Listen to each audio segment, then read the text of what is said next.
afternoon, viewers. You're welcome to another edition of the N.O.W show.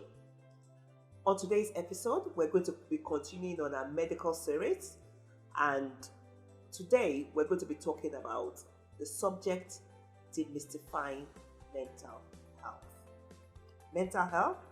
Yes. I'm sure at the end of the day, you're going to be surprised what mental health really encompasses. And joining us on this episode is a consultant psychiatrist, a lecturer of the University of Lagos, an expert in the field of mental health, Dr. Peter Nubi. Doctor, you're welcome to the N.O.W show. Thank you very much. Thank you for agreeing to be here. Finally, we do this. I have been chasing you for God knows how long. Yeah, you tried. Persistency pays. Yes, so it does. And thank God we're having this Thank you so today much. because I'm happy to be here. thank you so very much, because this subject is really so dear and passionate to me. Yeah. You know, the issue of mental health, health generally, because health is wealth, like they say. Sure. So a man who is healthy in every way is a wealthy man, because really, so mental health, you know, there is a lot of myth around mental health, especially in this part of the world, because a lot of people, when you mention mental health, they think of the man who is on the road, walking naked. Tattered clothes with tire. Yes, doing like this, eating from the gutter. You're right. And definitely that's not mental illness. mental health. So, doctor, what is mental health? Okay. Well, generally, we use the two terms mental illness and mental health simultaneously. Okay. So people generally will tell you that I'm a mental health advocate. When you tell people mental illness, they will say, you calling me a bad person. Yeah, so you just say your mental health. Okay. Even though we know that mental health is a state of good mind, serenity, ability to achieve what is expected of your age, time, and so that is mental health generally.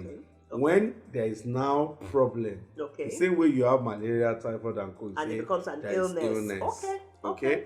So, and then the illustration we gave about the man walking on the road and everything, that is what people say, oh, this person is mentally ill. However, we need to understand something. I'm going to break it down for people to know that when we talk about mental illness or mental health, just imagine the organs in our body. We have the brain inside the skull for reasoning, for movements, sleeping, emotions, thinking, behavior. That is the function of the brain. We have the eyes for seeing, nose for perceiving smell, ears, liver that metabolizes or breaks down toxic waste. Our heart pumps blood. The bones for walking or for handling things or for standing erect. So that means every organ in the body serves a function. Fine. May I ask now that I'm using glasses, which organ has problem? The eyes. The eyes. Yes. Fantastic. So that means if an organ has a problem, the function that organ serves will be affected. Definitely. We're going somewhere. We're going somewhere, yes. Now we talk about the brain. That the brain is for behavioral aspect, it's for movement, it's for thinking, it's for feeling, it's for perceiving things. If the brain now has problem, as an organ in the body, what will happen? My perception will be affected. So I can see one and call it two. I can see somebody standing and say this is a lion. Perception. My feelings will be affected. So I can be laughing to myself. Or everybody's laughing, I'm crying. You're crying. They say, what's this? I can decide the brain, when there's a problem, the feelings will be affected. So the brain can make me to be persistently sad. Instead of me to be happy, persistently sad, they call it depression. Or the brain can just trigger and I'll just be happy for no reason. They say mania. So you can see that it is the function of the brain when it is affected, depending on which part of the brain is affected. That you will see the. So will you not be surprised if someone comes in now, he has a brain problem and says, how are you? You are Michelle Obama. Me, I'm Obama, and we're in America. Why? That's what he says. That's what he says. That is what he believes. That is what the brain is telling him. So that means there's a part of the brain that has problem. But what do? We'll be laughing and saying rubbish. I robbed the enemy. Wow. Is that I robbed the enemy? Somebody has heart problem. Yes. And you check the BP, it's very high. We say, heart is having problem. Go to your doctor. We'll be praying along with you. Yes. Yes. Someone has a brain problem. Yes. And is now seeing things he should not see. He's now saying, see. 2 + 2 is 10. It's 10. And then you say, or someone is just, because there's a patient I'm managing now. Yes. Head of industry. Doing very well. But he drives to take his medication. Why? He's having anxiety disorder. He just believes that, this company, will they not collapse? My son, will they not die? Wow. And if I'm driving on top of the bridge, will they not collapse? And so it's fidgety. Okay. He doesn't want to drive. Okay. He doesn't want to go out. Okay. But when he manages to do so, it's okay. He controls the business and everything. But to now drive out, he'll be panicky. He will be sweating. He says anxiety disorder. The brain is interpreting wrong and putting fear into him. Meanwhile, every other thing is okay. Okay. It's still a brain problem. You said something. You said he's a patient of yours. Yes. So he comes. He comes. And you. But the truth really is that there are many people out there who don't even know that they have mental health issues. Or they're in denial. They're in denial. Many people are in denial. People know. People know. And that is the beauty of this program. To tell the world, to make people understand that it is not until when you are wearing tattered clothes. As a matter of fact, let me now tell people. Yes. Those you see on the road, wearing tattered clothes, laughing to themselves, hearing voices, is just one significant percentage. Schizophrenia. Yes. That is just 1% incidence in the whole gamut of mental illness. Mental health. What about people that are always afraid? Anxiety. Yes. What about panic disorder? What about people with depression? They are doing everything, but they are just sad for no reason. Yes. What about addiction? What about people that cannot sleep? It's not surgeon you go to, or orthopedic bone, or pediatrician. It is the mind people. So you see that there are different. Someone called me today that is going to see me. You know the problem? He just believes that they want to kill him, and he has been packing from one house to another. Are you serious? It was when the wife was threatening to leave that she was tired of packing. Now say it's like I have problem truly. The mind will continue to. How many people really admit that they have problems? Well, sometimes people will know. Sometimes it's like this one. It was when the wife threatened. Doctor, I have seen a situation before where you say to a man, "Good morning," and he says, "What's good about the money? What's good about the money?" It's a problem. And subtly, we suggested there must be a problem. You need to seek help. And the person says, "Are you calling me a madman? What are you saying?" And it caused a big problem. So it's really difficult to get people to admit and come to that stage where you call acceptance. Yes, that there is a problem, so that they can even seek help. Insightful. Yes. You won't blame them. The society, the stigmatization in Africa, in Nigeria, and all over the world about mental. And if you look at the journey of mental illness, mental illness, unlike other fields of medicine, people have attributed evil spirit and all those things to it. As a matter of fact, the Renaissance period, mental illness, if you look at the history, it has come of age. We have the Renaissance period, the classical, the medieval, and each of those periods, they felt in a particular way towards the mentally ill. There was a period they felt that, people with mental illness are possessed by the evil spirits. So what they do trepanation. They will use 6 inches to puncture the skull so that the evil spirit can go, they will not die. So there were archaeological findings showed several of those bones punctured. Then there was a time in which people felt, this is evil spirit. Not knowing that it is a medical condition affecting the brain. They attributed to evil spirit. They will tie them up, flagellate, put them in vinegar so that when their body is discomforted, the evil spirit can go away. In fact, there was a time that they would take them to evil forests. So that when the evil spirit is hungry, inside there no food, They will die of starvation in peace. The evil spirit can now live. Are you serious? Until 1954, when the first medication was established, was discovered. It was this medication that now made people to begin to believe that, wow, it's a medical condition. Yes. It is not a spiritual attack. It is not this and that. And after that, people are now hospitalizing, people are now coming up. But the stigma still. So we need to let people know that if they have relatives who are displaying some or all of these symptoms, they should not look at it as a spiritual attack. Yes. They need to seek medical attention Simple. for that person. You can continue to pray, but go to the hospital. So pray, but make sure that you at least go for medical attention. So that, because these things can be controlled, can't they? It can. Because if the person is well managed. You need to see my patients. You see the way they call me. And let me give an example of a woman. She brought the son. Okay. They told her that it was the arrow of the enemy. 7 arrows. So 7 arrows. Yes. They even quantified the arrows. They quantified the arrows. They said 7. But I've learned not to argue. Yes. So I said, Mama, it's true. I said, I mean, he said they have removed 3. Wow. That they've removed 3 and I should help them. No problem. So I said, we will remove the remaining 4.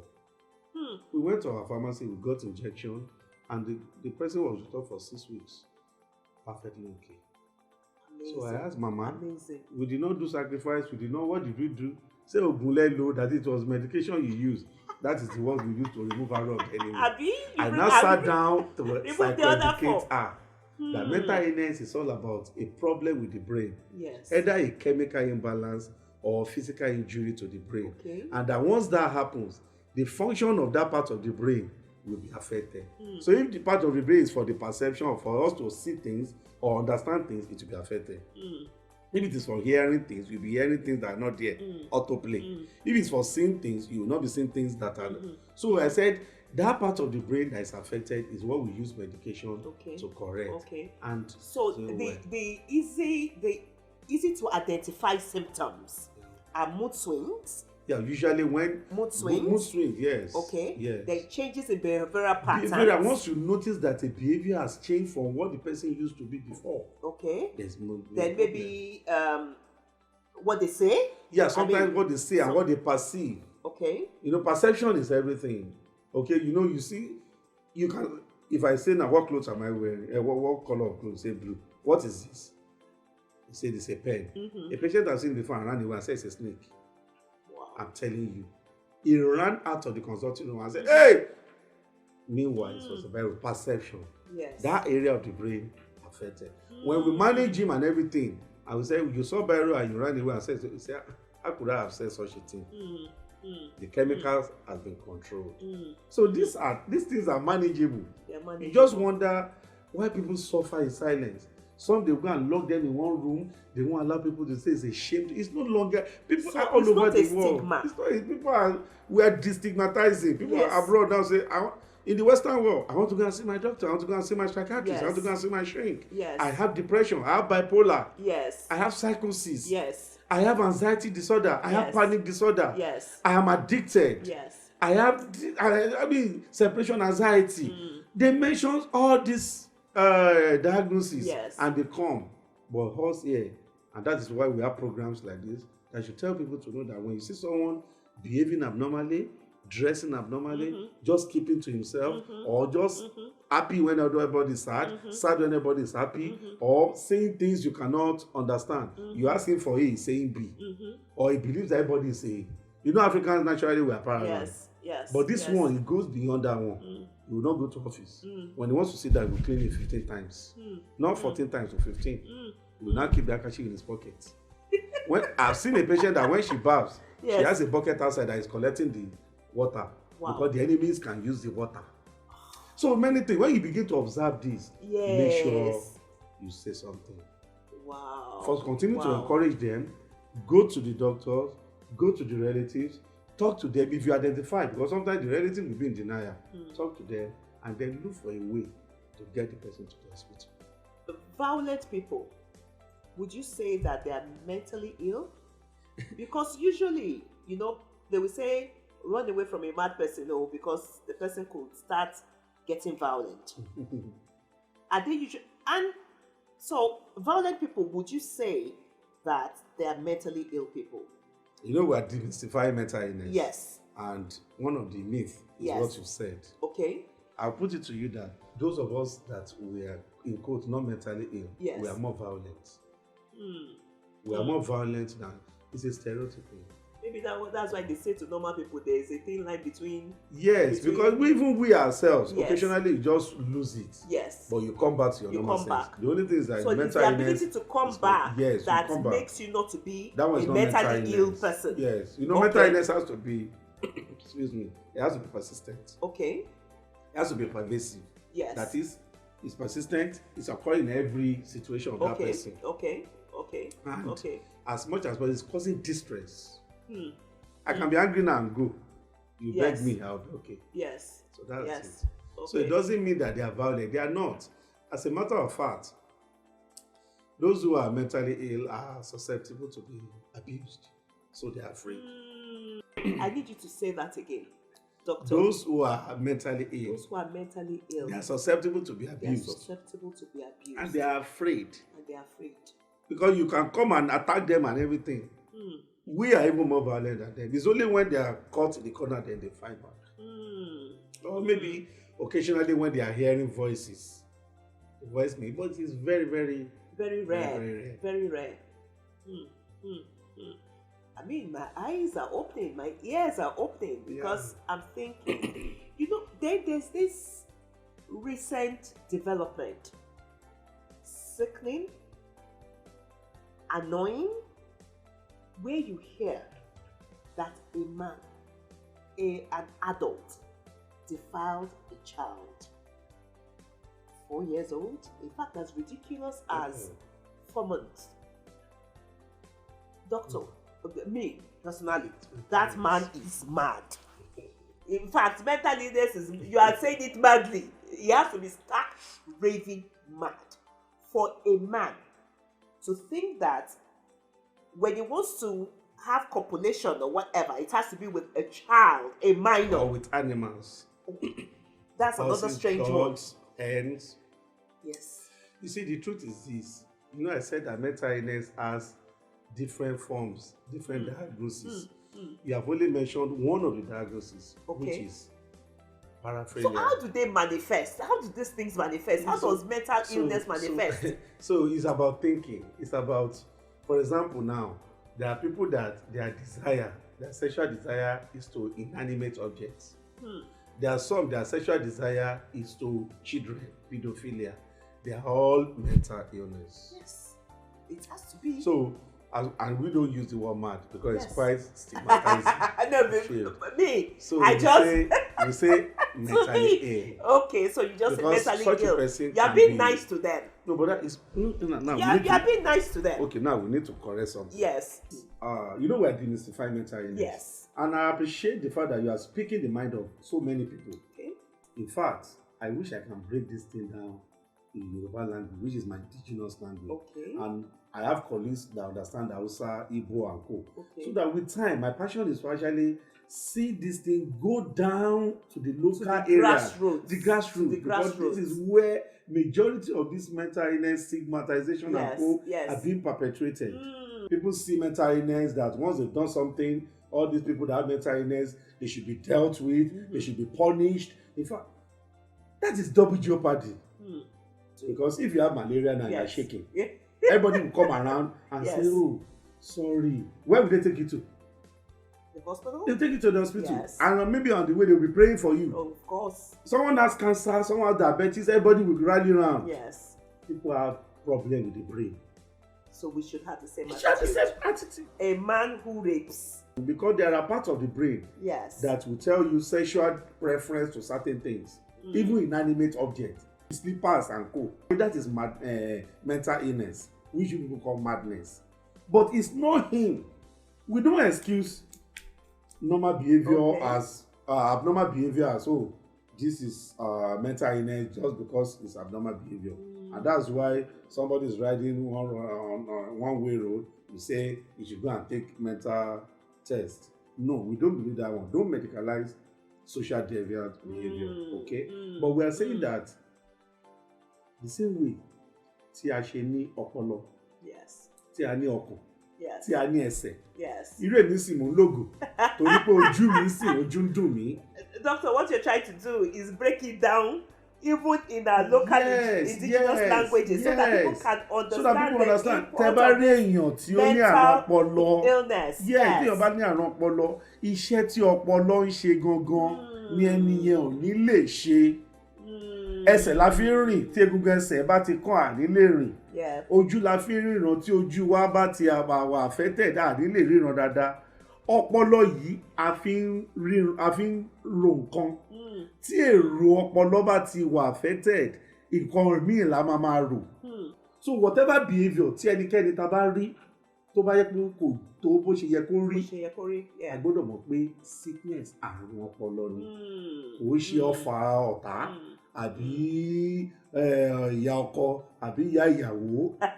Ṣé ẹ máa sọ pé ìyá ìyàwó ló ṣe téèyàn fi ní ẹ̀jẹ̀ ríru ni àbí jẹjẹrẹ cancer? Ó ṣe wá jẹ́ àrùn ọpọlọ la máa sọ pé ọ̀tá ni, ọfà ọ̀tá ni.